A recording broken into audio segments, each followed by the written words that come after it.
Hello guys and welcome back to my channel. So in this video I will tell you that how to insert charts with data from Google Sheets to Google Docs.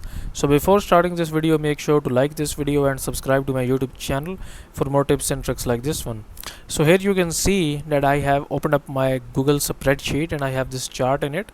Now how I can basically move this chart or show this chart in Google Docs. So in the new tab I will open up the new tab and I will type here docs, and basically I will open up the first link and then I will click on this blank page here. Okay, and this will insert this blank page.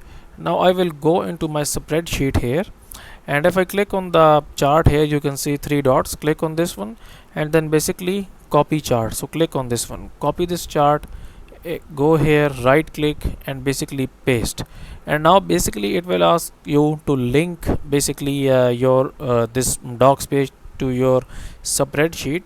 You can do that as well, and if you don't want to link, just click on this paste unlinked and click on paste.